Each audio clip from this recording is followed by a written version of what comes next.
రావణ అన్న చోట మధ్యలో ఉన్నటువంటి వా గాయత్రీ మహామంత్రంలో ఉన్నటువంటి బీజాక్షరం. అక్కడికి వచ్చేటప్పటికి బీజాక్షరం ప్రతిపాదింపబడింది. గాయత్రీ మంత్రం ఒక్కదానికి ఒక ప్రత్యేకత. 24 అక్షరాలు బీజాక్షరాలే. 24 అక్షరాలకి ఋషులున్నారు, 24 అక్షరాలకి అధిష్టాన దైవాలున్నారు. ప్రత్యేకించి ఈ వా అన్న అక్షరాన్ని రోజు గాయత్రీ మహామంత్రంలో అంతర్భాగంగా ఎవరు జపం చేస్తారో వాళ్ళకి అజ్ఞానము తొలగిపోయి జ్ఞానము కలుగుతుంది. అంత గొప్పగా అజ్ఞానమును తొలగించగలిగినటువంటి ఒక యోగి స్వరూపయ్యి అటువంటి మార్గాన్ని మనకి ప్రచోదనం చేస్తూ ఉపాసన రహస్యములను ఆవిష్కృతమయ్యేటటువంటి రీతిలో స్వామి హనుమ లంకాపట్టణానికి బయలుదేరుతున్నారన్నది ఆ శ్లోకంలో సంకేతం. అందుకని తతో రావణనీతాయా సీతాయా శత్రుకర్షణ ఈయేష పథమన్వేష్టం చారణా చరితే పథి.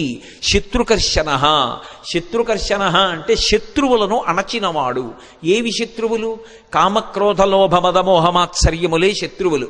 కానీ లోకంలో అందరికీ ఎవడి కామం వాడికి సంతోషంలా అనిపిస్తే అవి శత్రువులని భావించి వాటిని పక్కకి పెట్టి భగవద్దర్శనం కోసమని శ్రమిస్తున్న వాడెవరున్నాడో వాడు ఉపాసకుడు. అందుచేత ఆయన శత్రుకర్షణుడైనటువంటి హనుమ బయలుదేరుచున్నారు. ఈ శ్లోకంలో గొప్ప విషయం ఏమిటంటే అసలు ఎప్పుడూ రామాయణం వినని వాడికి ఈ శ్లోకంతో కథ మొదలుపెట్టారనుకోండి, అందులో హనుమ పేరు లేదు.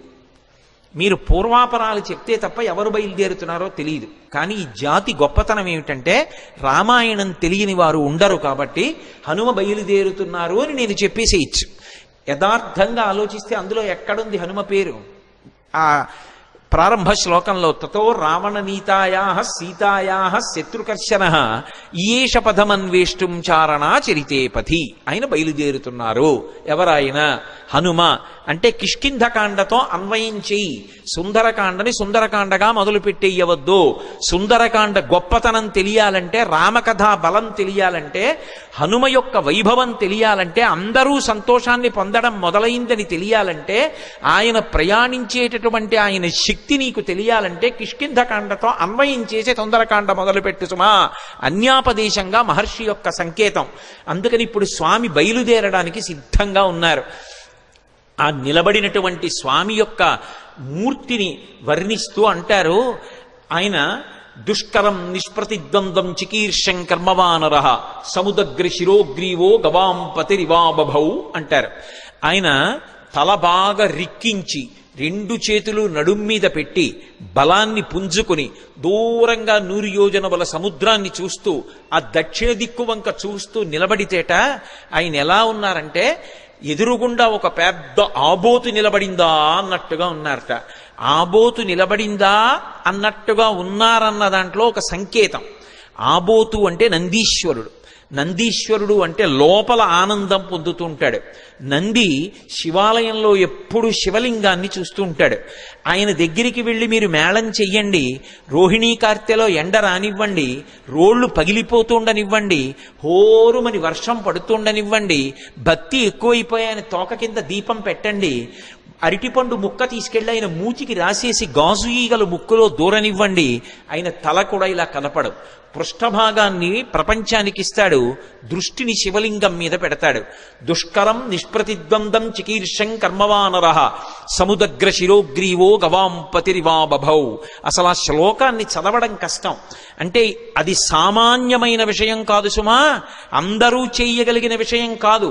కాంచనలంకలో రావణుని చేత బంధీకృత అయినటువంటి సీతమ్మ తల్లి దర్శనం చేస్తానని ధైర్యంగా సంకల్పం చేసి నిలబడగలగడమే అంత తేలికైన విషయం కాదు.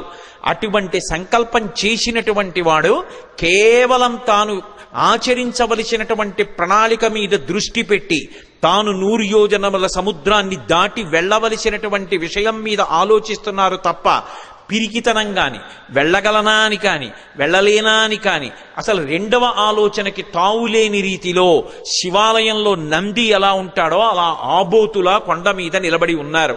అలా ఆయన్ని చూస్తే నీటి మడుగు మధ్యలో నిలబడిన ఏనుగా అన్నట్టుగా ఉన్నారట. దుష్కరం నిష్ప్రతిద్వంద్వం చికీర్షం కర్మవానర సముదగ్ర శిరోగ్రీవో గవాం పతిరిభాబభౌ అథ వైడూర్యవర్ణేషు షద్వలేషు మహాబల ధీర సలిలకల్పేషు విచచార యథాసుఖం అంటారు మహర్షి. అథ వైఢూర్యవర్ణేషు షద్వలేషు మహాబల, ఆకుపచ్చని రంగులో ఉన్నటువంటి మెత్తటి పచ్చిక బయళ్లున్నాయి అక్కడ. ఆ పచ్చిక బయళ్ల మీద స్వేచ్ఛగా ధీర పరమధైర్యంతో కూడుకున్నటువంటి వారై యథేచ్ఛగా దాని మీద కాసేపు అటూ ఇటూ నడిచారట. ఆయన నడుస్తున్నప్పుడు ఆయన గుండెలకి ఉరిపిడి పడి అనేకమైనటువంటి చెట్లు కూలిపోయాయి. ఆయన యొక్క పదఘట్టనల చేత వచ్చినటువంటి శబ్దాలకి భయపడి క్రూర మృగాలన్నీ కూడా భయంతో పెద్ద రవం చేస్తున్నాయి. ఆయన మాత్రం ధీరుడై పచ్చిగడ్డిలో అటూ ఇటూ తిరిగారు. అంటే లౌకికమైనటువంటి భోగములను త్రోసిరాజని శరీరం ఎంత క్లేశం పొందినా ఒకప్పుడు పాతాళలింగం దగ్గర కూర్చుని ధ్యానం చేస్తున్నటువంటి భగవాన్ రమణుల తొడల కింద తేళ్లు జెర్రిలు చేరి కరిచేస్తే నెత్తురు కారిపోయి మాంసం బయటికొచ్చి అట్టలు కట్టినా స్పృహలేక అన్ని భోగములను విసర్జించి కటిక చీకట్లో ముళ్లకంపల్లో భగవద్దర్శనాన్ని అపేక్షిస్తూ ధ్యానమనందు నిలబడిపోయినటువంటి భగవాన్ రమణుల యొక్క స్థితి ఎలా ఉంటుందో అలా సమస్త భోగములను త్రోసిరాజని శరీరం ఎంత క్లేశపడినా భగవద్దర్శనాభిలాషి అయి ఆ లంకాపట్టణాన్ని చేరడానికి సీతామాత దర్శనానికి ఉద్యుక్తులవుతున్నటువంటి హనుమ యొక్క ఆ తిరుగులేనటువంటి విశ్వాసమునకు ఆయన యొక్క నిర్ణయానికి ప్రతీకగా నిలబడినటువంటి ఆ బాహ్య స్థితిని ఆవిష్కరిస్తుంది శ్లోకం. అందుకని అథ వైడూర్యవర్ణేషు శాద్వలేషు మహాబల ధీర సలిలకల్పేషు విచచార యథాసుఖం. ఆయన బయలుదేరడానికి సిద్ధపడి ఒక్కసారి దక్షిణ దిక్కు వంక చూశారు. స సూర్యాయ మహేంద్రాయ పవనాయ స్వయంభువే భూతేభ్యశ్చంజలిం కృత్వా చకార గమనే మతిం. ఇక బయలుదేరడానికి సిద్ధపడుతున్నారు. సిద్ధపడుతూ ఒక్క నమస్కారం చేశారు. ఇది మనకి సంప్రదాయాన్ని చెప్తుంది. లోకంలో అన్నిటికన్నా గొప్పది ఇది అంటే నమస్కారం. నమస్కారం అంటే దానికి ఒక భంగిమ ఉంది. ఒకేలా నమస్కారం పెట్టాలని లేదు. కానీ నమస్కారం ఎలా చేయాలన్నది మాత్రం శాస్త్రం చెప్పింది. ఒకటి, ఇలా రెండు చేతులు కలిపి ఇలా బుద్ధిస్థానమైన తల తాటిస్తే 5 కర్మేంద్రియములు 5 జ్ఞానేంద్రియములు బుద్ధి 11ంటిని మీ పాదముల దగ్గర న్యాసం చేశాను. మీరు నన్ను పైకెత్తి నా కర్మేంద్రియములు జ్ఞానేంద్రియములు బుద్ధి కలిసి నేను ఉన్నత పదంలో నడిచేటట్టుగా నన్ను అనుగ్రహించండి అని ఎవరికి నమస్కారం చేశారో వారి మీద మీ భారం పెట్టినట్టు. నమస్కారం చెయ్యడం తేలిక, తెలిసి నమస్కారం చేయడం చాలా కష్టం. తెలిసి నమస్కారం చేసిన వాడిని అనుగ్రహించడానికి అందుకునేటటువంటి వాడికి కర్తవ్యం మరింత పెద్దదుంటుంది. ఏదో నమస్కారం చేయడం వేరు, నమస్కారం చేసినటువంటి వాడిని పైకెత్తిన వాడు ఎవరుంటాడో వాడి మీద కర్తవ్యం పెరిగిపోతుంది. వచ్చి పడిపోతారు. నేల మీద పడితే ప్రణిపాతం అంటారు. స్వర్ణదండం ఎలా పడిపోతుందో అలా పడిపోతారు.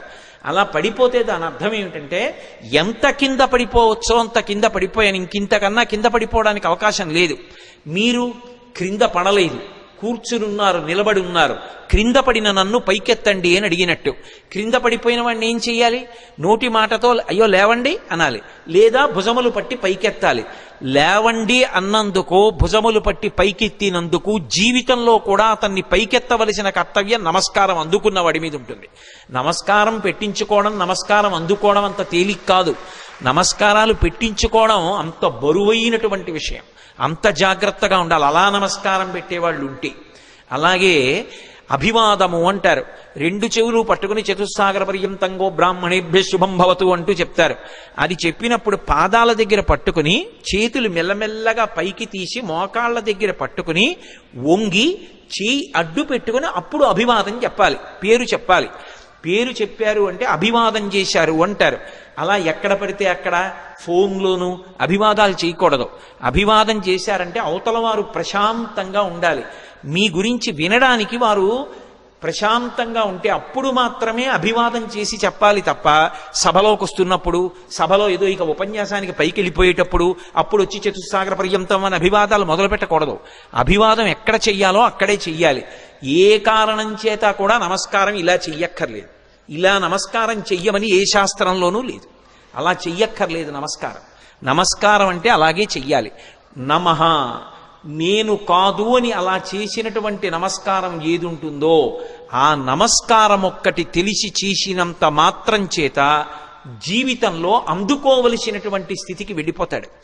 మొట్టమొదట సంప్రదాయంలో నమస్కారం ఎవరికి అందాలంటే గురువు గారికి అందాలి. అందుకే ఆ నమస్కారం ఎప్పుడు చేస్తారంటే నిద్రమంచం మించి లేచి లేవగానే కుడికాలు కింద పెట్టేటప్పుడు సముద్రవసనీదేవి పర్వత స్తనమండలే విష్ణుపత్ని నమస్తుభ్యం పాదాహతిం క్షమస్వమే అని భూదేవి మీద కాలు పెడుతున్నాను కాబట్టి అమ్మ దిక్కు లేక కాలు పెడుతున్నాను క్షమించమని కాలు పెట్టి నిలబడగానే నేల మీద పడిపోవాలి. అది పడక గది కానివ్వండి ఏది కానివ్వండి నేల మీద పడి గురువుగారి పాదాలు స్మరించాలి. గురువుగారు వచ్చి ఎదురుగుండా నిలబడ్డారని భావన చేసి గురువుగారికి నమస్కారం చేసి లేచి నిలబడాలి. అందుకని గురువుగారితో ప్రారంభం. ఏది మొదలు పెట్టండి గురువుగారికి వందనం చేసి మొదలు పెడతారు. గురువుగారే నా చేత చేయిస్తున్నారని. మళ్ళీ అయిపోయిన తరువాత గురుమండలానికి అంతటికీ నమస్కారం. అదే మంగళాశాసన పరై మదాచార్య పురోగమై అని గురువుకి నమస్కారం చేసి పూర్తి చేస్తారు. మొట్టమొదట గురువుకి నమస్కారం చేయాలి. గురువు చేసిన ఉపకారం చెయ్యగలిగిన వాడు లోకంలో ఎవ్వరు ఉండడు. తల్లిదండ్రులు కూడా శరీరాన్ని ఇస్తారు. మళ్లీ శరీరంలోకి రావలసిన అవసరం లేని జ్ఞానం ఇవ్వగలిగిన వాడు గురువు ఒక్కడే. అటువంటి గురువుకి నమస్కారం చెయ్యడం వినా అసలు మనం చెయ్యగలిగినది ఇంకొకటి ఉండదు. ఎందుకంటే గురువుకి ఈశ్వరుడు తప్ప ఇంకేం అక్కర్లేదు. అటువంటి గురువుకి మీరేం పట్టుకొచ్చిస్తారు? అంతటా నిండిపోయినటువంటి మనసు కలిగినటువంటి గురువుకి పంచల చాపు నీయగలిగిన సాలెవాడు ఈ భూమి మీద పుట్టలేదు. గురువుకి చేసేది నమస్కారం ఒక్కటే. అందుకే రుక్మిణీదేవి అంటుంది భాగవతంలో, జలజాతెక్షణు తోడి తెచ్చితివి నా సందేశముంచెప్పి నను నిలువం పెట్టితివి నీ కృపన్ బ్రతికితిన్ నీకన్న పుణ్యాత్మకుల్ కలరే దీనికి నీకున్ ప్రత్యుపకృతిన్ చెయ్యంగనేనేర అంజలి ఘటించదభుసురాన్వయమణి సద్బంధు చింతామణి అంటుంది. అంజలి అంటే రెండు చేతులు ఇలా పెట్టి నమస్కరిస్తే అంజలి పట్టారు అంటారు. అంజలి ఘటించదభుసురాన్వయమణి సద్బంధు చింతామణి అంటుంది. గురువు గారిని తలుచుకుని నమస్కారం చెయ్యకుండా ఏ కార్యం చెయ్యకూడదు. శ్రీ గురుభ్యో నమః అని ప్రారంభం. అందుకే హనుమ సంప్రదాయాన్ని నేర్పుతున్నారు. లేదా రామాయణము వేదోపబృంహణము మనం ఎలా బ్రతుకాలో నేర్పుతుంది. సూర్యాయ సూర్యభగవానుడికి నమస్కారం. వెడుతున్న కార్యం లంకాపట్టణానికి వెళ్ళి సీతమ్మను అన్వేషించాలి. శరీరంలో అవయవాలకు బలం ఉండాలి. అవతల శత్రువుల్ని మర్దించాలి. రావణుడితో మాట్లాడాలి. సీతమ్మ దర్శనం చెయ్యాలి. దీనికి ఇంద్రియములన్నిటికీ కూడా పటుత్వం ఉండాలి. సమస్త ఇంద్రియములకు పటుత్వమునివ్వగలిగినటువంటి మహేంద్రుడికి నమస్కారం. సూర్యాయ మహేంద్రాయ పవనాయ ఈ శరీరాన్నిచ్చినటువంటి నా తండ్రి వాయుదేవుడికి నమస్కారం. స్వయంభువే స్వయంభువే అంటే బ్రహ్మగారిని ఒక అర్థం, లేదా రామచంద్రమూర్తికే నమస్కారం చేశారని ఒక అర్థం. స్వయంభువే భూతేభ్యశ్చాంజలిం కృత్వా సమస్త భూతకోటికి నమస్కరిస్తున్నాను. నేను వెడుతున్న ఈ కార్యం ఇంత గొప్ప కార్యం, దీనికి సమస్త భూతములు నాకు ఉపకరించుగాక. ఎంత వినయంతో బయలుదేరుతున్నారో చూడండి. ఎంత పెద్ద కార్యాన్నైనా ఎవడు సాధిస్తాడంటే ఎవడు వినయంతో నిలబడగలడో వాడు సాధిస్తాడు తప్ప ఇంత పెద్ద కార్యం మీద వెడుతున్న వాడిని నేననుకున్నవాడు ఎవడున్నాడో వాడు సాధించలేడు. ఇన్ని కోట్ల మంది వానరులు చెయ్యలేని పని చెయ్యడానికి ఆయన ఒక్కడెడుతున్నాడు. కానీ మీరు చెయ్యలేని దానికి నేను ఎడుతున్నానంట లేదు. ఇంత పెద్ద కార్యానికి నేను వెడుతున్నాను కాబట్టి మీరందరూ నాకు ఉపకారం చెయ్యాలి. మీరు లేని నేను చెయ్యలేను. భూతేభ్యశ్చంజలిం కృత్వా చకార గమనేమతిం. కానీ వెడుతున్నది దక్షిణ దిక్కుకు వెడుతున్నారు. ఏదైనా శుభకార్యం ప్రారంభం చేస్తూ దక్షిణ దిక్కుకి తిరిగి నమస్కారం చెయ్యకూడదు. ఒక్క సంధ్యావందనంలో మాత్రం దిగ్దేవతా నమస్కారం అని చేస్తాం. చేసినప్పుడు 4 దిక్కులకి పైకి కిందకి కూడా నమస్కారం చేస్తాం. ఉత్తప్పుడు ఎప్పుడూ కూడా దక్షిణ దిక్కుకి తిరిగి నమస్కారం చేయకూడదు. అలా చేస్తే అది పితృలోకాధిపతి అయినటువంటి యమధర్మరాజు గారికి అందుతుంది. అందుకని దక్షిణ దిక్కుకి నమస్కారం చెయ్యరు. కాబట్టి దక్షిణానికి చెయ్యకూడదు. కాబట్టి సంప్రదాయంలో తేజస్సు పెరగాలి అంటే తూర్పు దిక్కుకి తిరిగి నమస్కారం చెయ్యాలి. అంజలిం ప్రాముఖ కుర్వన్ పవనాయాత్మయోనయే తతో హి వహృదే గంతుం దక్షిణో దక్షిణాం దిశం. దక్షిణ దిక్కుకు వెళ్ళడానికి తన శరీర బలాన్నంతటినీ కూడా పుంజుకుని శరీరాన్ని పెద్దదిగా పెంచే ముందు ఒక్కసారి తూర్పుకి తిరిగారు. దక్షిణానికి ప్రయాణం. కానీ తూర్పుకి తిరిగి అంజలి ఘటించారు సూర్యనారాయణమూర్తికి. అంజలి ఘటించి తన తండ్రి అయినటువంటి వాయుదేవుడికి ఇంకొక్క మారు నమస్కారం చేశారు. శరీరాన్నిచ్చినటువంటి తండ్రి అంటే శంకరాయచ మయస్కరాయచ అంటుంది. పరమశివుడు ఇంట్లో తిరిగితే కరచనాదులతో అదే తండ్రి. అటువంటి తండ్రి రూపంలోనే పరమేశ్వరుడు తిరుగుతూ ఉంటాడు అని. అటువంటి తండ్రికి వేరొక్క పర్యాయం నమస్కారం చేశారు. అంజలిం ప్రముఖ కుర్వన్ పవనాయత్మయోనయే తతోహి వవృతే గంతుం దక్షిణో దక్షిణాం దిశం. ఇప్పుడు ఇక బయలుదేరాలి. పెద్ద శరీరాన్ని పర్వతంలా పెంచారు. పెంచి ఇక బయలుదేరడానికి సిద్ధపడుతూ సచచాలాచలశ్చాపి ముహూర్తం కపిపీడిత తరూణాం పుష్పితాగ్రాణాం సర్వం పుష్పమశాచయత్ గిరిణా పీడ్యమానేనా పీడ్యమానాని సర్వశః గుహావిష్టాని భూతాని వినేదుర్వికృతైశ్వరైః తాస్తథా సవిషైర్దష్టా కుపితైస్తైర్మహాశిలాః జజ్వల పావకో దీప్తా బిబిదుశ్చ సహస్రధా యాని ఔషధజాలాని తస్మిన్ జాతాని పర్వతే విషఘ్నాన్యపి నాగానాం నశేకుష్యమితుం విషం అన్నారు మహర్షి. ఎంత అద్భుతంగా వర్ణించారో. పర్వతాకారుడై నిలబడి ఆ మహేంద్ర పర్వతాన్ని తన 2 పాదముల చేత గట్టిగా పీడించారు. ఆ తొక్కి పట్టేటప్పటికి గుహలన్నీ కూడా మూసుకుపోయాయి. ఆ మూసుకుపోయే ముందు ఆ పర్వతం కదిలింది. కదిలి చెట్లకున్నటువంటి పువ్వులన్నీ రాలిపోయాయి. ఆ రాలిపోయినటువంటి పువ్వులన్నీ ఆయన ఒంటి మీద మహేంద్రగిరి మీద పడ్డాయి. ఇది మహేంద్రగిరి పుష్పాల కొండ అనిపించింది. ఆయన ఒళ్ళంతా పువ్వులు. ఇంకొంచెం నొక్కారు. గుహావిష్టాని భూతాని వినేదుర్వికృతైశ్వరై. అందులో పెద్ద పులులు, సింహాలు, రకరకాలైన క్రూర జంతువులు ఉన్నాయి. ఆ గుహల్లో పడుకున్నాయి. ఎప్పుడైతే గుహ నొక్కుకుపోతోందో అవి బయటికి పారిపోదామని లేచి బయటికి వస్తున్నాయి. నడుందాకా బయటికి వచ్చేటప్పటికి గుహ నొక్కుకుపోయింది. సగం శరీరం లోపలుండిపోయింది, సగం శరీరం బయట ఉండిపోయింది. అప్పటి వరకు ప్రశాంతంగా ఉన్నటువంటి మహేంద్రగిరి ఒక్కసారి క్రూర మృగాల యొక్క పెద్ద పెద్ద అరుపులతో కొండంతా నిండిపోయింది. ఉత్తర క్షణం ఆశ్చర్యపోయారు. ఏమైంది ఈ కొండకి? ఈ కొండ బద్దలైపోతోందా? ఎవరైనా రాక్షసులు వచ్చి దీన్ని భేదిస్తున్నారా అని. అంత పెద్ద అరుపులతో నిండిపోయింది. ఇంకా గట్టిగా నొక్కారు. నొక్కేటప్పటికి శాస్తదాస విషైర్దష్టాః కుపితైస్తైర్మహాశిలాః. అందులో పెద్ద పెద్ద నాగుపాములు కలుగుల్లో పడుకునున్నాయి. విషాలతో కూడుకున్నటువంటి సర్పములు, అనేకమైన సర్పములు ఉన్నాయి. ఇందాక గుహలు నొక్కుకున్నాయి. ఇప్పుడు చిన్న చిన్న కన్నాలు, కలుగులు కూడా నొక్కుకుపోతున్నాయి పర్వతం తొక్కేస్తుంటే. ఆ కలుగుల్లో ఉన్నటువంటి పావులన్నీ బయటికి బుస్ అని పైకొచ్చాయి. సగం పైకొచ్చేటప్పటికే ఆ కలుగు నొక్కుకుపోయింది. నడుం దగ్గర నుంచి లోపలకు ఉండిపోయింది, మిగిలింది పైకుండిపోయింది. వాటికి విశేషమైన ఆగ్రహం వచ్చి పడగలు విప్పాయి. ఆ పడగలు విప్పేటప్పటికి నల్లటి స్వస్తికాకారాలు కనపడుతున్నాయి. ఒక్కసారి మహేంద్రగిరి అంతా పావులన్నీ పడగలు విప్పితే స్వస్తికాకారంతో పావుల పడగలు కనపడుతుంటే విచిత్రమైనటువంటి శోభని పొందింది. ఆ పడిపోతున్నప్పుడు బంగారు శిలలు, వెండి శిలలు కిందకు పడిపోతుంటే అవి ఉరుసుకున్నప్పుడు కొండంతా ఎక్కడ చూసినా బంగారు గీతలు, వెండి గీతలు, పచ్చగా తెల్లగా గీతలు పడిపోయింది. ఈ బయటికి వచ్చేసినటువంటి పావులు ఇవన్నీ ఎంతసేపట్లో? నేను వర్ణించినంతసేపు పట్టదు. ఒక్క క్షణకాలంలో బయటికి వచ్చినటువంటి పాములు తమ పడగలు విప్పి ఆ బాధ తట్టుకోలేక పక్కన ఉన్నటువంటి శిలల్ని కాటువేశాయి. వాటి విషం వచ్చి శిలలకి తగిలేటప్పటికీ ఆ శిలల్లోంచి అగ్నిహోత్రం పుట్టి ఒక్క క్షణంలో మహేంద్రగిరి అంతా కూడా అగ్నిహోత్రంలో తగలబడిపోతోంది. అక్కడ అనేకమైనటువంటి ఓషధులు ఉన్నాయి. యాని ఔషధజాలాని తస్మిన్ జాతాని పర్వతే విషఘ్నాన్యపి నాగానాం నశేకుష్యమితుం విషం. ఆ ఓషధులు పాముల యొక్క విషాన్ని పోగొట్టగలవు. కానీ అంత గొప్ప కాట్లు వేస్తే పుట్టినటువంటి విషంలోని అగ్నిహోత్రాన్ని అక్కడ ఉన్నటువంటి పాములు ఏవీ కూడా, అక్కడ ఉన్నటువంటి ఓషధులు ఏవీ కూడా ఆర్పలేకపోయాయి. పొగ్గున మంటలు మండిపోతున్నాయి. ఒక పక్క గుహల్లో సగం శరీరాలు ఉండిపోయాయి.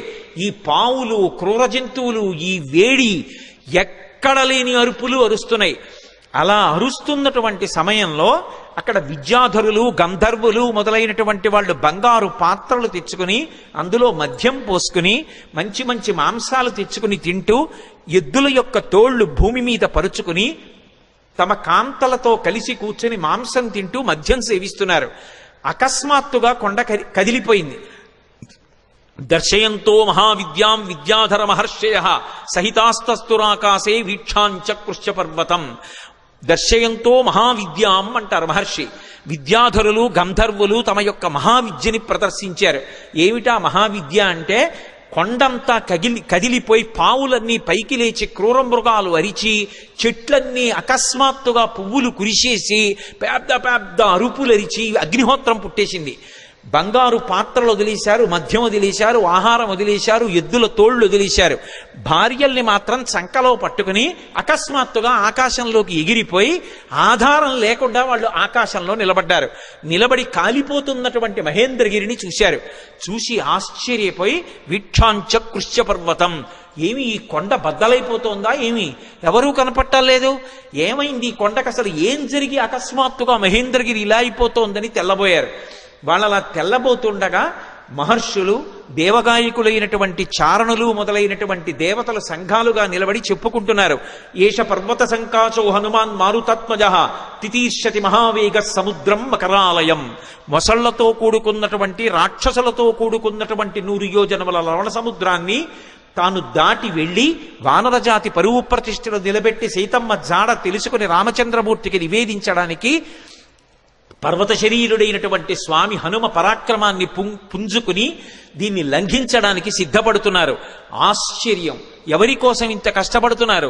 రామార్థం వానరార్థం చ చికీర్షం కర్మదుష్కరం సముద్రస్య పరంపారం దుష్ప్రాపం ప్రాప్తుమిచ్చతి. రాముడి కోసం, వానరుల కోసం స్వార్థత్యాగం చేసి తాను ఇంత క్లేశపడుతూ ఈ సముద్రాన్ని దాటడానికి అదిగదిగదిగో స్వామి హనుమ బయలుదేరుతున్నారని ఆ విద్యాధరులందరూ లేచి నిలబడి ఆయనకి నమస్కరించి స్తోత్రం చేస్తున్నారు. ఇక బయలుదేరడానికి సిద్ధపడ్డారు. ఒక్కసారి తన బలాన్నంతటినీ పుంజుకున్నారు. ఒంటి మీద ఉన్నటువంటి వెంట్రుకలన్నీ నిక్కపొడుచుకున్నాయి. చెవులు రిక్కించారు. కళ్ళు 2 దృష్టి నిలబెట్టి 100 యోజనముల సముద్రం వైపు చూశారు.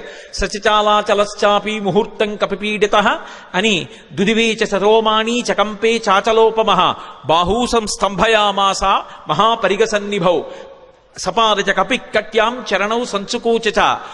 ఆయన వెంటనే ఆ ఒంటి మీద వెంట్రుకలు నిక్కపొడుచుకుని ఉన్నాయి. ఆ తోక ఒక్కసారి ఇలా పైకెత్తారు. గరుత్మంతుడు సముద్రం మీద వెడుతూ పావుని తన్నుకుపోతున్నప్పుడు ఎలా ఉంటుందో అలా ఉన్నటువంటి తోకని ఝుళిపించి నేలకేసి కొట్టారు. కొట్టి ఆ 2 చేతులు పైకెత్తి ఇలా పరిగలు బిగించినట్టు బిగించారు. మహాపరిగసన్నిభౌ సపాదచ కపికట్యాం చరణౌ సంచుకూచ. కాళ్ళు వంచారు, మోకాళ్ళు కొద్దిగా కిందకి ఉంచారు, నడుం సన్నం చేశారు, హృదయాన్ని బాగా విశాలం చేశారు. మార్గమాలోకయన్ దూరాదుర్ధం ప్రణిహితేక్షణ రురోధ హృదయే ప్రాణాన్ ఆకాశమవలోకయన్. ప్రాణవాయువుని లోపల బంధించారు, దృష్టి బాగా నిలబెట్టారు, చెవులు రిక్కించారు. ఇక ఎగరడానికి సిద్ధపడుతున్నారు. పాదములతో తొక్కి పెట్టి ఉంచారు. మోకాళ్ళు వంగి ఉన్నాయి, నడుం సన్నగా ఉంది, తొడలలోకి శక్తినంతటినీ పుంజుకున్నారు. ఇక ఎగరబోతూ కిందకి చూశారు. చిన్న చిన్న రూపాలతో కొన్ని లక్షల వానరములు స్వామికి నమస్కారం చేస్తూ శుభం కలగాలని, వానరజాతి పరువు నిలబడాలని స్తోత్రం చేస్తున్నాయి. వాళ్ళ వంక చూసి ప్రతిజ్ఞ చేశారు. తతో రావణనీ నేను బయలుదేరే ముందు యథా రాఘవ నిర్ముక్త శరస్వసన విక్రమ గచ్చేతత్గమిష్యామి లంకాం రావణపాలితాం నహి ద్రక్ష్యామి ఇది లంకాయాం జనకాత్మజాం అనేన విహివేగేన గమిష్యామి సురాలయం బద్ధ్వారక్షత రాజేన మానయిష్యామి రావణం సర్వదా కృతకార్యోహామేష్వామి సహసీతయా అన్నారు. నేను ఇప్పుడు బయలుదేరి వెళ్ళేటప్పుడు నా శక్తితో వెళ్ళటం లేదు. రామచంద్రమూర్తి తన ఎడమ చేత్తో బంగారు కోదండాన్ని పట్టుకుని అక్షయ బాణతూణీరంలోంచి బాణాన్ని తీసి కుడి చేతితో వింటినారికి సంధించి ఆకర్ణాంతంలాగి విడిచిపెట్టబడినటువంటి రామబాణం మధ్యలో ఆగకుండా వెళ్లి లక్ష్యం మీద ఎలా పడిపోతుందో అలా రామచంద్రమూర్తి యొక్క అనుగ్రహాన్ని పొందినటువంటి నేను లంకాపట్టణం మీద వెళ్లి పడతాను. ఆ పడిన తరువాత సీతమ్మ జాడ కనిపెట్టడానికి అన్వేషిస్తాను. ఒకవేళ నాకు సీతమ్మ జాడ దొరకకపోతే 10 తలలు కలిగినటువంటి రావణాసురుణ్ణి బంధించి తీసుకొచ్చి ప్రస్రవణ పర్వత చక్రముల మీద కూర్చున్న రామచంద్రమూర్తి పాదముల దగ్గర పడేసి వాడి చేత నిజం కక్కిస్తాను. ఒకవేళ రావణుడు కూడా కనపడకపోతే అక్కడి నుంచి స్వర్గలోకానికి వెళ్లి స్వర్గలోకంలో కూడా సీతమ్మను అన్వేషిస్తాను. స్వర్గంలో కూడా సీతమ్మ కనపడకపోతే తిరిగి వచ్చి రావణ యొక్క లంకాపట్టణాన్ని పెళ్లగించి చేత్తో పట్టుకుని తీసుకొచ్చి సుగ్రీవుడి యొక్క సన్నిధానంలో నిలబెడతాను. అటువంటి బలాన్ని పుంజుకుని నేను బయలుదేరుతున్నాను. మీరు బెంగ పెట్టుకోకండి, రామకార్యాన్ని సాధిస్తాను. ఈయేషా ధృతి ఆ పట్టుదలతో ప్రతిజ్ఞ చేసి ఇక బయలుదేరడానికి సిద్ధపడ్డారు. ఒక్కసారి ఎగిరేటప్పటికి ఊరు వేగోద్ధతా వృక్షా ముహూర్తం కపిమన్వయం ప్రస్థితా దీర్ఘమధ్వానం సబంధుమివ బాంధవాహ. ఆయన ఒక్కసారి సముద్రం మీదకి ఏటవాలుగా తెల్లవారుజాము కాలంలో ఎగిరితే కొన్ని వందల సంవత్సరముల నుంచి ఆ పర్వతం మీద పెరుగుతున్నటువంటి మహావృక్షములు కూడా కూకటి వేళ్లతో సహా పెకలింపబడి ఆయన తొడల వేగానికి ఆయనతో పాటుగా వెళ్ళి కొంత దూరం వెళ్ళిన తరువాత ఇక ఆ వేగంతో వెళ్ళలేక సముద్రంలో పడిపోయాయి. చిన్న చిన్న చెట్లు చాలా దూరం వెళ్ళాయి. ఆ వెళ్ళడం ఎలా ఉందంటే ముఖ్యమైనటువంటి బంధువులు దూర ప్రదేశానికి ప్రయాణం చేస్తుంటే అనుగమించి కొంత దూరం వెళ్ళి వీడ్కోలు పలికి వెనక్కి వస్తున్నటువంటి బంధువుల సమూహమా అన్నట్లుందిట. మహారాజుని అనుగమించి మహారాజు వెంట వెడుతున్నటువంటి సైన్యమా అన్నట్టుగా ఉందిట. ఒక దాంట్లో నిర్బంధం, ఒక దాంట్లో ఐచ్ఛికం. బంధువులు వెళ్ళేటప్పుడు స్వచ్ఛందంగా వెడతారు, సైన్యం వెళ్ళేటప్పుడు రాజుని అనుగమించాలి, రాజాజ్ఞ. ఎలా వెడతారో అలా వెడుతున్నారు. అలా వెళ్ళి ఆ చెట్లన్నీ కూడా బరువైనటువంటి చెట్లు ముందు పడిపోయాయి, తేలికైన చెట్లు చాలా దూరం హనుమతో పాటు వెళ్ళాయి. ఇన్ని చెట్లు ఏకకాలంలో పైకి లేచిపోయి ఆయనతో పాటు వెళ్ళిపోతుంటే ఈ చెట్లకున్నటువంటి పువ్వులన్నీ కూడా పడిపోతే స్వామి శరీరం నిండా ఎక్కడ చూసినా పువ్వులు, ఆకులు, మొగ్గలు అలంకృతమైపోయాయి. అలంకృతమైపోతే ఆయన ఎలా ఉన్నారంటే మెరుపులతో కూడుకున్నటువంటి మేఘం ఆకాశంలో ప్రయాణం చేస్తే ఎలా ఉంటుందో అలా ఉన్నారు. ఆ పువ్వులన్నీ కూడా సముద్రంలో పడ్డాయి. ఆ సముద్రంలో పడినప్పుడు ఆ సముద్రం అంతా పువ్వులతో కూడి నక్షత్రములతో కూడుకున్న ఆకాశం భూమి మీదకి వస్తే ఎలా ఉంటుందో సముద్రం అలా ఉంది. అంత వేగంతో ఆయన వెళ్ళిపోతున్నప్పుడు ఆ గాలి ఆయన యొక్క బాహుమూలములలోంచి అంటే సంకలలోంచి వెనక్కి వెడుతున్నప్పుడు విచిత్రమైనటువంటి రవం చేస్తోంది. యథేచ్ఛగా ఆకాశంలో వెళ్ళిపోతూ పిబన్నివ బభౌచాపి సౌర్మిమాలం మహార్ణవం పిపాసు రివచాకాశం దదృశేష మహాకపి. ఆయన ఆ వెడుతున్నప్పుడు ఎలా ఉందంటే ఇలా పైకి చూస్తే మెరుపుల ముద్ద వెళ్ళిపోతున్నట్టుగా ఆకాశాన్ని ఎవరో తాగేస్తున్నారా అన్నట్టుగా ఉంది. ఆయన వెడుతున్నంతసేపు ఎంత దూరమైన ప్రయాణం చేస్తే అంత దూరం సముద్రం చాప చుట్టినట్టు పైకి లేచి ఆయన శరీరం అలా వెళ్ళిపోగానే ఆయనకి తగులుతోందా అన్నట్టుగా పైకి లేచి విరిగి కెరటం పడిపోతోంది. అలా సముద్రం పైకి లేచిపోయి సంక్షోభాన్ని చెందుతోంది. పెద్ద పెద్ద చెట్లు పడిపోయాయి, కెరటాలన్నీ కదిలిపోతున్నాయి, సముద్రంలో ఉండేటటువంటి ప్రాణులన్నీ క్షోభ చెందాయి. ఒక పక్క మేఘమండలాన్ని చీల్చుకుంటూ మేఘాలలోకి వెడుతూ బయటికి వస్తూ తొంగి చూస్తూ చంద్రుడు ప్రయాణిస్తున్నాడా అన్నట్టుగా వెడుతున్నారు. ఆ వెడుతున్నప్పుడు సంధ్యాయా సమవిస్పృష్టం యథాతత్ సూర్యమండలం ముఖం నాసికయా తస్యా తామ్రయా తామ్రమా బభౌ. ముందు నుంచి చూస్తే ఎర్రటి ముఖం, పగడాల ముద్దలా ఉన్నటువంటి ఎర్రటి మూతి, వెనకాల చూస్తే గైరికాది ధాతువులతో ఉన్నటువంటి పర్వతం బద్దలైతే జేగురు రంగులో ఎలా ఉంటుందో అటువంటి పృష్ఠభాగం. ఆ తోక చూస్తే ఇలా స్తంభంలా నిలబెట్టారు. ఇంద్రధ్వజానికి పూజ చేసినప్పుడు ఇంద్రధ్వజాన్ని ఎలా నిలబెడతారో అలా నిలబెట్టారు. అప్పుడప్పుడు ఆ తోకని ఉంచి విసురుతున్నారు. అది ఎలా ఉందంటే గరుత్మంతుడు సముద్రం మీద వెడుతూ ఒక పావుని నోట కరచుకుని వెడుతున్నప్పుడు అది గింజుకుంటే ఎలా ఉంటుందో ఆ తోక తిరగడం అలా ఉంది. ఒక్కొక్కసారి ఆ తోకని ఇలా ఉంచి తల మీద పెడుతున్నారు. ఆకాశంలో ఒక పెద్ద ఇంద్రధనస్సు ఏర్పడిందా అన్నట్టుగా ఉంది. ఆయన అలా వెడుతుంటే దూరం నుంచి ముందు నుంచి చూస్తే ఎలా ఉన్నారంటే పిబన్నివ భభౌచాపి సౌర్మిమాలం మహార్ణవం పిపాసు రివచాకాశం దదృశేష మహాకపి. ఆ దూరం నుంచి పర్వతస్థా వివానలౌ. ఆ రెండు కళ్ళు కూడా ఎక్కడో పర్వతంలో చీకటిగా ఉన్న చోట రెండు నెగళ్ళు వేస్తే ఆ రెండు నెగళ్ళు రెండు అగ్నిహోత్రాలు రగులుతుంటే ఇక్కడి నుంచి చూస్తే ఎలా ఉంటాయో పచ్చగా ఉన్నటువంటి ఆయన కళ్ళు అలా ఉన్నాయి. అలా వెళ్ళిపోతున్నారు. ఆ వెళ్ళిపోతున్నప్పుడు అకస్మాత్తుగా సముద్ర జలాలన్నీ కూడా ఇలా చాప చుట్టినట్టు పైకి లేచి పడిపోతుంటే ఆ సముద్రంలో ఉన్నటువంటి ప్రాణులన్నీ ఒక్కసారి కనపడ్డాయి. తిమివక్రజుషాహ కూర్మాహ దృశ్యంతే వివృతాస్తథా వస్త్రాపకర్షకేణేవ శరీరాణి శరీరిణాం అంటారు మహర్షి. ఒక వ్యక్తి బట్ట కట్టుకుని పడుకుని నిద్రపోతుంటే పెద్ద గాలి అతని మీదకొస్తే బట్ట పైకి లేచిపోతే శరీరావయవములన్నీ ఎలా కనపడతాయో అలా ఎప్పుడూ సముద్రం అడుగున ఉండేటటువంటి ప్రాణులు ఎవ్వరికీ ఎప్పుడూ కనపడనివి హనుమ చేస్తున్నటువంటి గమన శక్తికి చాప చుట్టినట్టు పైకి ఇలా లేచిపోతే తరంగం కింద లోపల ఉన్నటువంటి పెద్ద పెద్ద చేపలు, చిన్న చిన్న చేపలు, ఎండ్రకాయలు, తాబేళ్లు, మొసళ్ళు అన్నీ ఒక్కసారి వెలుతురులో కనపడుతున్నాయి అనుకునేటప్పటికీ పెద్ద చప్పుడుతో ఈ కెరటం వెళ్ళి మళ్ళీ పడిపోతోంది. ఆ కెరటం మళ్ళీ వెళ్ళి మళ్ళీ పడిపోతుంటే సముద్రం అంతా కలయి తిరిగిపోతోంది. అలా కలయి తిరిగిపోతుండగా నిర్భయంగా క్రీడిస్తున్నవాడు ఎలా ఉంటాడో అలా ఆకాశ మార్గంలో గమనం చేసి వెళ్ళిపోతున్నారు. అద్భుతమైన ప్రయాణం. నిజంగా శాబ్దిక ప్రత్యక్ష ప్రసారం చేశారు వాల్మీకి మహర్షి. సుందరకాండ ప్రథమ సర్గ చదువుతుంటే మన కళ్ళ ముందు కనపడుతుంది ఆయన వెడుతున్నటువంటి తీరు. ఆ మబ్బుల్లోంచి ఏదో ఒక బంగారు ముద్ద వెళ్ళిపోతుందా అన్నట్టుగా, చంద్రబింబం మబ్బుల్లోంచి ప్రయాణం చేస్తోందా అన్నట్టుగా వెళ్ళిపోతుండగా సముద్రుడు చూశాడు. చూసి వెంటనే మైనాకుణ్ణి పిలిచి అన్నాడు, మైనాకుడు బంగారు శిఖరములతో ఉంటాడు, ఆయన యొక్క గర్భంలోనే ఉన్నాడు, సముద్ర గర్భంలో. ఆయనతో అన్నాడు, అహమిక్ష్వాకునాథేన సగరేణ వివర్ధత ఇక్ష్వాకు సచివశ్చాయం నావసీదితుమర్హతి. ఇది రామాయణం చదువుకున్నటువంటి జాతి యొక్క లక్షణాన్ని మహర్షి జ్ఞాపకం చేస్తున్నారు. నేను సముద్రుణ్ణి.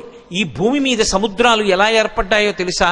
ఇక్ష్వాకు వంశంలో పుట్టినటువంటి సగర చక్రవర్తి యొక్క కుమారులు 60,000 మంది సగరులు ఈ భూమిని గోతులు తవ్వితే గోతులలోకొచ్చి నిలబడినటువంటి జలములకు సాగరములని పేరొచ్చింది.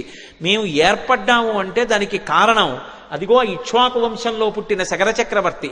ఇవాళ ఆ ఇక్ష్వాకు వంశంలో పుట్టినటువంటి రామచంద్రమూర్తి యొక్క భార్య జాడ తెలియక ఆపద పొందితే రాముడికి సహాయం చెయ్యాలి అని ఆయన యొక్క సచివుడైనటువంటి స్వామి హనుమ నిరాధారమైనటువంటి ఆకాశ మార్గంలో ప్రయాణం చేసి వెడుతున్నారు.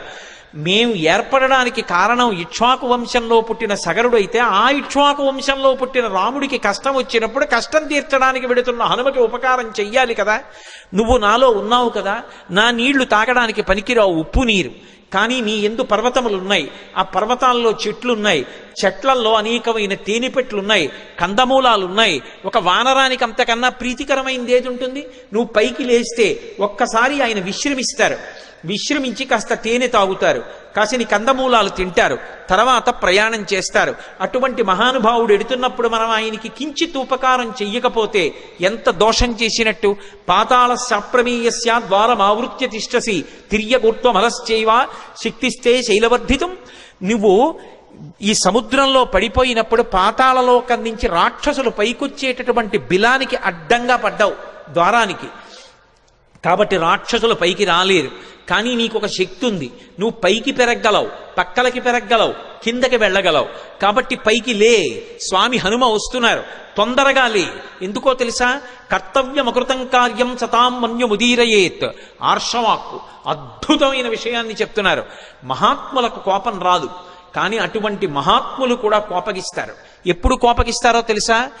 చెయ్యవలసిన పని చెయ్యడం కాదు, చెయ్యవలసిన పని చెయ్యవలసిన సమయానికి చెయ్యకపోతే మహాత్ములకు కూడా ఆగ్రహం వస్తుంది. అందుకని ఆయన దాటిపోక ముందు నువ్వు లేవాలి. అయ్యో నాకు తెలిసి లేచేటప్పటికి ఆయన వెళ్ళిపోయారు అనకూడదు, ఆయన రాకముందు లేచి నిలబడాలి. మహాత్ములు వచ్చేటప్పటికి సిద్ధంగా ఉండాలి. అందుకని వారు రాకముందు లేచి నిలబడు, అంజలి ఘటించు, స్వాగతం పలికి ఆయనకి విశ్రాంతికి స్థానం కల్పించు అనగానే మైనాక పర్వతం సముద్రాన్ని చీల్చుకుని ఒక్కసారి పైకి లేచింది. వచ్చేస్తున్నారు హనుమ ఆకాశ మార్గంలో. అకస్మాత్తుగా ఆ శిఖరముల మధ్యలో బంగారం ఉంటుంది. బాలసూర్యుని యొక్క కిరణములు పడి తెల్లవారుజాము కాలమేమో మరింత శోభిస్తోంది. ఆకాశం అంతా బంగారు వర్ణం పొందేసింది. అకస్మాత్తుగా సముద్రంలోంచి శిఖరములు లేచాయేమో, సముద్ర రంగంతా కూడా బంగారు రంగు అయిపోయింది. ఆ శిఖరములు పైకి లేచాయి. దర్శయామాస శృంగాణి సాగరేణ నియోజిత శాతకుంభమయీర్ శృంగై సకిన్నరమహోరగై అంటారు మహర్షి. ఆ పర్వత శిఖరములు పైకి లేస్తే దాని మీద కిన్నరులు ఉన్నారు, దాని మీద భయంకరమైనటువంటి సర్పములు ఉన్నాయి, చెట్లున్నాయి, తేనెపట్లున్నాయి, కందమూలాలున్నాయి, బంగారంతో మెరిసిపోతున్నాయి ఆ శిఖరాలు. స్వామి హనుమ చూశారు, ఇదేమి ఇప్పటి వరకు లేనిది సముద్రంలోంచి అకస్మాత్తుగా బంగారు శిఖరాలు పైకి లేచాయే అని. మధ్యే లవణతోయస్య విఘ్నోయమితి నిశ్చిత. అకస్మాత్తుగా సముద్రంలోంచి బంగారు శిఖరాలు పైకి లేచాయంటే ఇది నేను చేస్తున్నటువంటి పనికి, నేను వెడుతున్న కార్యానికి విఘ్నం, నేను ఆగకూడదు అని వరసాపాతయామాస జీమూతమివమారుత తన వక్షస్థలంతో కొట్టారు శిఖరాల్ని. అవి చూర్ణములై పొడి అయిపోయి పడిపోయాయి. సముద్రంలో పడిపోగానే ఒక్కసారి మైనాకుడు పురుష రూపాన్ని దాల్చి నిలబడ్డాడు. అంతరిక్ష స్థిత శ్రీమాన్ ఇదం వచనమబ్రవీత్. ఆకాశంలో నిలబడి స్వామి హనుమతో మాట్లాడుతున్నాడు. మహానుభావ, కృతీచ ప్రతికర్తవ్యం దేశధర్మ సనాతన సోయం తత్ ప్రతికారార్థీ తత్వసమ్మానమర్హతి అతిథి కిల పూజార్హ ప్రకృతోపి విజానత. ఈ జాతికి ఒక లక్షణం ఉంది, ఉపకారం చేసిన వాడికి ప్రత్యుపకారం చెయ్యాలి. ఒక ఉపకారాన్ని పొంది తిరిగి ప్రత్యుపకారం చెయ్యకుండా ఉపకారాన్ని మరిచిపోయిన వాడెవరుంటాడో వాడు కృతఘ్నుడు. అటువంటి కృతఘ్నుడికి నిష్కృతి లేదు. కిష్కింధకాండలో కూడా స్వామి లక్ష్మణుడు అంటాడు, బ్రహ్మఘ్నైచ సురాపేచ చౌరే భగ్న వ్రతీ తథా నిష్కృతిర్విహితా సిద్భి కృతఘ్నో నాస్తి నిష్కృతి. బ్రహ్మహత్య చేసిన వాడికి, దొంగతనం చేసిన వాడికి, సురాపానం చేసిన వాడికి, ఒక వ్రతం చేస్తానని నీళ్లు ముట్టుకుని కూడా వ్రతం చెయ్యకుండా వ్రతభంగం చేసిన వాడికి ప్రాయశ్చిత్తం ఉందేమో కానీ చేసిన ఉపకారాన్ని మరిచిపోయి కృతఘ్నుడై బ్రతికేటటువంటి వాడికి మాత్రం నిష్కృతి లేదంటాడు. కాబట్టి కృతీచ ప్రతికర్తవ్యం దేశధర్మ సనాతన. ఉపకారం చేసిన వాడికి ఉపకారం చెయ్యొద్దు. నేను సముద్రంలో దాక్కున్నాను, దాక్కోవడానికి నాకు అవకాశం ఇచ్చి సముద్రుడు ఉపకారం చేశాడు. అంతేకాదు, నీ తండ్రి నాకు ఉపకారం చేశాడు. ఒకానొకప్పుడు పర్వతాలకన్నిటికీ కృతయుగంలో రెక్కలుండేవి. పర్వతములు ఎగిరి వెళ్ళి ఎక్కడ కావాలంటే అక్కడ దిగేవి. అలా దిగుతున్నప్పుడు గ్రామాలకి గ్రామాలు, మునివాటికలు నశించిపోతుండేవి. అందరూ హాహాకారాలు చేస్తే దేవేంద్రుడు తన వజ్రాయుధంతో పర్వతాలకుండేటటువంటి రెక్కలు తరిగేశాడు.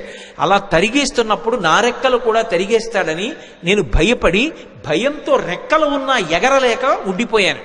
అప్పుడు నీ తండ్రి వాయుదేవుడు చూశాడు. మిత్రత్వాన్ని పాటించి అయ్యో రెక్కలున్నా ఎగరలేకపోతున్నాడని నన్ను ఎత్తి ఇంద్రుడికి కనపడకుండా తీసుకొచ్చి సముద్రంలో పడేశాడు.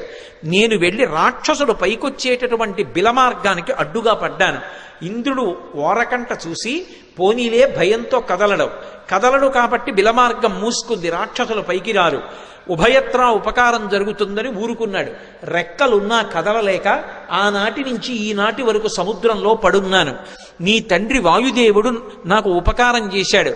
ఆ తండ్రికి కొడుకువి నువ్వు. ఆత్మావై పుత్రనామాసి. ఆయనకి ఉపకారం చేస్తే ఎంతో, ఆయన కొడుక్కి ఉపకారం చేస్తే అంతే. అందుకని నువ్వు వెడుతున్నప్పుడు నీకు నేను ఉపకారం చెయ్యొద్దు. అతిథి కిల పూజార్హ ప్రకృతోపి విజానత. అసలు ఒక అతిథి లభించడమే చాలా కష్టం జీవితంలో. అటువంటిది మహాప్రాజ్ఞుడు, నవవ్యాకరణ పండితుడు, స్వార్థం లేనివాడు, రామచంద్రమూర్తి యందు అపారమైన భక్తి కలిగినటువంటి నీ వంటి మహాపురుషుడు అతిథిగా లభించడం అంటే నేను పొందిన అదృష్టం. నిపత్య మమశృంగేషు విశ్రమస్వ యథాసుఖం. ఒక్కసారి నా పర్వత శిఖరముల మీద దిగవయా, కాసేపు విశ్రాంతి తీసుకో, ఇంత తేనె తాగు, కాసిని కందమూలాలు తిను, కించిత్ విశ్రమించు, మళ్ళీ బయలుదేరి వెళ్ళిపో అన్నారు. విన్నారు హనుమ. ఒక్కసారి నవ్వి ప్రీతోస్మి కృతమాతిథ్యం మన్యురేషోపనీయతాం త్వరతే కార్యకాలో మే అహస్యాప్యతివర్తతే ప్రతిజ్ఞాతమయా దత్తానస్తాతం వ్యభిహాంతరే అంటారు. ప్రీతోస్మి కృతమాతిథ్యం, చాలా సంతోషం, మీరు నాకు ఆతిథ్యం ఇచ్చినట్టే, మీరు నాకు అన్నీ పెట్టినట్టే. కానీ అన్యురేషోపనీయతాం, మన్యువు పెట్టుకోకండి, అంటే కోపం పెట్టుకోకండి మనసులో. మీరు అన్న మాట నేను పాటించలేదని ఏమనుకోకండి. నేను ప్రతిజ్ఞ చేశాను, రామకార్యం మీద ఎక్కడా ఆగను. రామచంద్రమూర్తి విడిచిపెట్టిన బాణం ఎలా వెడుతుందో అలా వెడతానన్నాను. అలా వెడతానన్నవాడిని అలా వెళ్లకుండా మధ్యలో దిగి విశ్రాంతి తీసుకుని వెడితే రామబాణంలా వెళ్ళినట్టు ఎలా అవుతుంది? ఇది హనుమ యొక్క ప్రజ్ఞ. అంతటి ప్రాజ్ఞుడైన, అంత శక్తివంతుడైన కేవలం నా ప్రయత్నం చేత సాధిస్తాననరు. రామచంద్రమూర్తి యొక్క సహాయం కావాలి. యథా రాఘవ నిర్ముక్త శరస్వసన విక్రమ, రాముడు వదిలిన బాణంలా వెడతాను. రామానుగ్రహం ఉండాలి. ఎవడైనా జీవితంలో వృద్ధిలోకి రావాలనుకున్నవాడు తాను చెయ్యవలసిన పని తాను చేస్తూ, తన ప్రయత్నం తాను చేస్తూ, ప్రయత్నానికి పక్కన భగవంతుని యొక్క అండదండలు కూడా కలగాలని కోరుకోవాలి. భగవంతుని యొక్క ఏ అనుగ్రహం లేకుండా కేవలం తన ప్రయత్నం వలన సాధిస్తాననుకోవడం మూర్ఖత్వం. ఎప్పుడూ అలా సాధించలేడు. ఈశ్వరుని యొక్క అనుగ్రహం తోడు కావాలి. అందుకే నేను కాదు, రాముడి విడిచిన బాణంలా వెడతాను, రామానుగ్రహం నా యందు నిలబడాలన్నారు. అందుకే మహానుభావుడు నేను రామబాణంలా వెడతానని ప్రతిజ్ఞ చేసి మధ్యలో ఆగలేను. అవతల వేళ దాటిపోతోంది, తొందరగా వెళ్ళాలి. ఏమనుకోకండి, ఎంత మర్యాదగా మాట్లాడతారో. ఒక్కసారి ముట్టుకున్నారు. ప్రీతోస్మి కృతమాతిథ్యం, మీరు నాకు ఆతిథ్యం ఇచ్చినట్టే. ఒక్కసారి ఇలా చెయ్యి వేశారు, ముందుకి దాటి వెళ్ళిపోయారు. సమస్త భూతములు ఆశ్చర్యపోయే, ఏమి ప్రజ్ఞావంతుడు! ఉపాసకుడు ముందు దైవాన్ని ఉపాసన చేయడం మొదలు పెట్టగానే ముందొచ్చేటటువంటి ప్రతిబంధకం ఏమిటంటే నమస్కారం. వద్దు మహాప్రభో అన్నా సరే వచ్చి కాళ్ళ మీద పడిపోతారు. ఎక్కడ కనబడితే అక్కడ నమస్కారాలు చేస్తారు.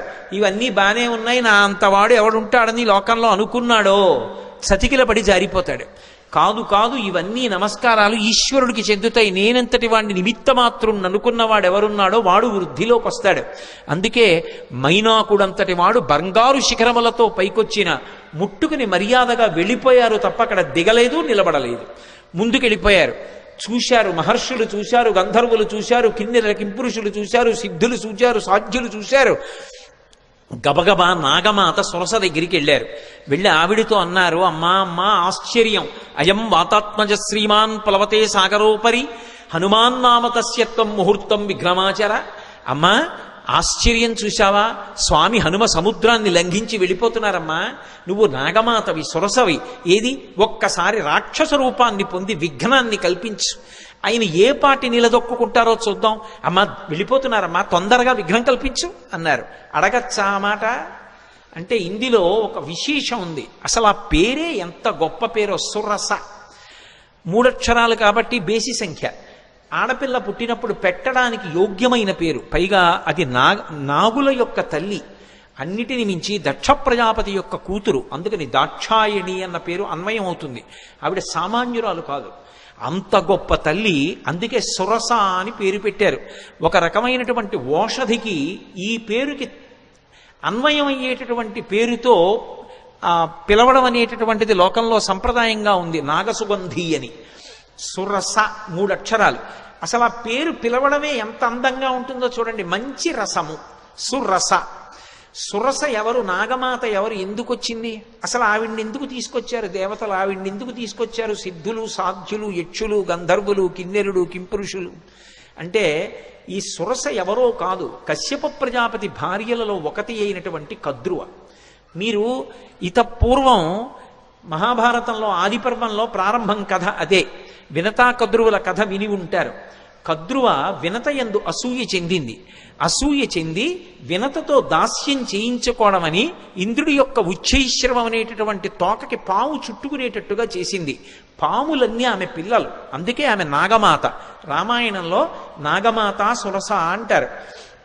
ఆ కద్రువ గరుత్మంతుణ్ణి పరీక్షించింది. వినతకి కుమారుడుగా గరుత్మంతుడు వచ్చాడు, అందుకే వైనతేయుడు. ఆయన తల్లి యొక్క శాపాన్ని పోగొట్టాడు, అమృతాన్ని తీసుకొచ్చాడు. పైకి వెళ్ళి యథేచ్ఛగా ఆయన్ని ఎవ్వరూ అడ్డుకోలేకపోయారు. దేవలోకానికి వెళ్ళి అమృతాన్ని తీసుకొచ్చినవాడు గరుత్మంతుడు. పుట్టగానే పైకి ఎగిరినవాడు గరుత్మంతుడు. పుట్టి అమ్మకి పేరు తెచ్చినవాడు గరుత్మంతుడు. ఆయన యొక్క తేజస్సు అప్రతిహతం. ఆయన వెడుతుంటే ఆయన యొక్క రెక్కల అల్లార్పుకి, ఆ కాంతికి సమస్త లోకాలు స్తంభీభూతములైపోతాయి. అలా వెడతాడు ఆయన, అలా వెడతారు హనుమ. పుట్టగానే పైకి గిరిన వారు హనుమ. గరుత్మంతుడు ఎలా అమృత భాండానికి ఎలా వెళ్ళాడో అలా వెడుతున్నారు సీతాదర్శనానికి హనుమ. అక్కడ దేవతల్ని ఓడించాడు గరుత్మంతుడు, ఇక్కడ రాక్షసుల్ని ఓడించాలి హనుమ. గరుత్మంతుడు శ్రీ మహావిష్ణువుకి వాహనం, హనుమ విష్ణుస్వరూపమైన రామచంద్రమూర్తికి వాహనం. గరుత్మంతుడు ఒక్క విష్ణువుని వహిస్తాడు, కానీ హనుమ కిమేష భగవాన్ నంది భవే సాక్షాత్ విహాగత ఏన శక్తోస్మి కైలాసే మయా సంచలితే పురా అన్నాడు సుందరకాండలో రావణాసురుడు ఒక చోట. సాక్షాత్ నందీశ్వరుడిలా కనపడతారు. అందుకని నందీశ్వరుడే శివుణ్ణి వహిస్తారు. గరుత్మంత స్వరూపంలా తాను కూడా శ్రీ మహావిష్ణువుని రామచంద్రమూర్తిని వహిస్తారు. అందుకని గరుత్మంతుడు వాహనం, హనుమ వాహనం. అందుకే ఇప్పటికే హనుమద్వాహనం అని లోకంలో వాహనాలు తిరుగుతున్నప్పుడు హనుమద్వాహనం మీద కూడా వెడతారు స్వామి. కాబట్టి వాహన రీత్యా ఇద్దరు అభిన్నులు. తల్లికి కీర్తి తేవడంలో అభిన్నులు, తల్లికి కలిగినటువంటి ఇబ్బందిని తొలగించడంలో అభిన్నులు. ఇక్కడ సీతమ్మ తల్లి తల్లితో సమానం. ఆ తల్లిని ఆ చెర నుంచి విడిపించాలి, అందుకు వెడుతున్నారు. ఆయన అమృతం తెచ్చాడు. ఈయన సీతమ్మ జాడ అన్న అమృతాన్ని తెచ్చి వానరుల్ని, రాముణ్ణి, సీతమ్మని సంతోషపెడతారు. ఆయన చేసిన కార్యం, ఈయన చేసిన కార్యం ఒక్కలాంటివి. గరుత్మంతుడికి ఏ వేగం ఉందో హనుమకి ఆ వేగం ఉంది. అందుకే తరచుగా ఆయన తోకని గరుత్మంతుని నోటితో పాముతో పోలుస్తారు. పైగా ఆయన బయలుదేరేటప్పుడు కూడా అందుకే సుపర్ణ వివచాత్మానం మేనీస కపికుంజరహ అంటారు మహర్షి. తనని తాను గరుత్మంతునిగా భావించుకున్నారు. ఎందుకంటే ఇద్దరు అభిన్నులు కనుక. గరుత్మంతుణ్ణి పరీక్ష పెట్టినటువంటి కద్రువ మాత్రమే హనుమని కూడా పరీక్ష చెయ్యడానికి యోగ్యురాలు. ఆ శక్తి ఆవిడికే ఉంది. అందుకే దేవతలు నాగమాత అయినటువంటి కద్రువ దగ్గరికి వెళ్ళారు. కద్రువకి మారు పేరు సురస. ఆ కద్రువే ఒకానొకప్పుడు అదితి చేత శాపం పొందింది. శాపం పొంది రోహిణీదేవిగా వచ్చింది. ఆ రోహిణీదేవిగా వచ్చినప్పుడు మళ్ళీ బలరాముడికి తల్లయింది. బలరాముడు ఎవరు? శేషుడు, పాము. అందుకే ఎక్కడున్నా పాములకు తల్లిగానే ఉంటుంది. బలమ మిగుల కలగ బలభద్రుడనిలో ఒక రమణుడగుట చేసి రాముడనియో సతికి పుట్టె గర్భ సంకర్షణంబున సంకర్షణుండనడి ఘనుడు సుతుడు అంటారు పోతన గారు భాగవతంలో. శేషుడికి తల్లిగా రోహిణీదేవిగా నందవ్రజంలో ఒకనాడు కృష్ణ భగవానుడి యొక్క అన్నగారికి తల్లి అయింది. ఆ రోహిణీదేవియే కద్రువ. ఆ కద్రువయే సురస. సురస అన్న పేరుతో రాక్షసీ రూపాన్ని పొందింది. అందుకని మాతృస్థానీయ, అమ్మతో సమానురాలు. ఎందుకని అంటే గరుత్మంతునికి పినతల్లి. గరుత్మంతుడు హనుమ అభిన్నులు కాబట్టి గరుత్మంతునికి పినతల్లి. కాబట్టి పినతల్లి తల్లితో సమానం. కాబట్టి మాతృస్థానీయ. రాక్షసీ రూపాన్ని పొందింది. పక్కనున్నటువంటి వినతని బాధపెట్టింది, వైనితేయుల్ని బాధపెట్టింది, తన పిల్లల్ని మొయ్యమంది పాముల్ని, గరుత్మంతుణ్ణి. అలా గరుత్మంతుణ్ణి ఎలా శోధించిందో అలా ఇక్కడ హనుమని శోధించాలి. బాధ పెట్టినట్టు కనపడాలి. బాధ పెట్టి హనుమ యొక్క గొప్పతనాన్ని లోకానికి చాటాలి. అక్కడ గరుత్మంతుణ్ణి ఎలా పరీక్షించిందో ఇక్కడ అలా హనుమని పరీక్షించడానికి అధికారము కలిగినటువంటిది కద్రువ ఒక్కతే. అందుకే కద్రువని రాక్షసీ రూపంతో రమ్మన్నారు. కద్రువ రాక్షసీ రూపాన్ని పొంది వస్తే దాని పేరు సురస. కానీ ఆమె దాక్షాయణి, దక్ష ప్రజాపతి కుమార్తె, కశ్యప ప్రజాపతి యొక్క భార్య. అందుకే వినత కద్రువ ఇద్దరూ కూడా దక్ష ప్రజాపతి కుమార్తెలలో వాళ్లే. అందుకని ఆమె రాక్షసీ రూపాన్ని పొంది వచ్చి అడ్డంగా నించుంది. ఇప్పుడు నిలబడితే స్వామి హనుమ వచ్చేస్తున్నారు. ఆయన్ని చూసింది. చూసి ఆవిడంది, నువ్వు ఒక్కసారి నా నోట్లోకి ప్రవేశించు. భక్షయిష్యామి, నేను తినాలనుకుంటున్నాను. ప్రవిష్టోస్మి మమాననం, నా నోట్లోకి నువ్వు రా అంది. తినాలనుకున్న వాళ్ళు తినేస్తారు, అంతేకాని నా నోట్లోకి నువ్వు రా ఏమిటి అంటే పరీక్షిస్తోంది అక్కడ. అంతేకాని సింహిక తినేసినట్లు తినేయాలనుకోవడం ఆవిడ లక్షణం కాదు, శోధించడానికి వచ్చింది. ఇక్కడ వివేకం కావాలి. ఇలా ఎందుకంది ఆ మాట? ప్రవిష్టోస్మి మమాననం అని ఎందుకనాలి? భక్షయిష్యామి, నిన్ను నేను తినేస్తాను, నా నోట్లోకి రా అనరు. తినేయాలనుకున్న వాళ్ళు తినడానికి ఆపేస్తారు వేగాన్ని. ఆపి నోరు తెరిచి పట్టుకుంటారు. ఆవిడ నోరు తెరిచి పట్టుకోవట్లేదు, నోరు తెరిచి రా అంటోంది. ఏమిటి తేడా? ఎందుకని? అది వివేకం అంటే. అది ఉందా హనుమకి? తట్టుకుంటారా రేపు లంకలో? ఇది పరీక్షిస్తున్నారు దేవతలు. వెంటనే ఆయన మహానుభావుడు హనుమ చూశారు. ఇదేదో ప్రతిబంధకం వచ్చిందే, రాక్షసొచ్చిందే, నోరు తెరిచిందే. ఆయన ఏం బెంగపెట్టుకోలేదు. వెంటనే ప్రహృష్టవదన శ్రీమాన్ ఇదం వచనమబ్రవీత్. ఆయన ముఖంలో సంతోషం అలాగే ఉంది. ఉపాసన చేసేవాడు దైవాన్ని చేరాలనుకునేవాడికి అనేకమైన కష్టాలు వస్తాయి. ఒక్కొక్కసారి సన్మానాలు వస్తాయి, ఒక్కొక్కసారి పెద్దవాళ్లతో పరిచయాలు వస్తాయి, ఒక్కొక్కసారి ఎంతటి వాళ్ళు నమస్కారం చేస్తారు, ఒక్కొక్కసారి ఎవడో రాళ్లు విసురుతాడు. ఆ రాళ్లు విసిరాడని బెంగపెట్టుకోకూడదు, పువ్వులు జల్లారని పొంగిపోకూడదు. రెండిటికీ తట్టుకోవాలి. సురస వచ్చి ఎదురుగుండా నిలబడింది రాక్షసీ రూపంలో. ఆయన బెంగపెట్టుకోలేదు. బెంగపెట్టుకోలేదని చెప్పడానికి మహర్షి అద్భుత ప్రయోగం చేస్తారు. ప్రహృష్టవదన శ్రీమాన్ ఇదం వచనమబ్రవీత్. పరమ సంతోషంతో ఆవిడ వంక చూశారు. చూసి రామకథ చెప్తారు. హనుమ సుందరకాండలో 1కి 10 మాటలు రామకథ చెప్తారు. అందుకు వింటారు సుందరకాండ.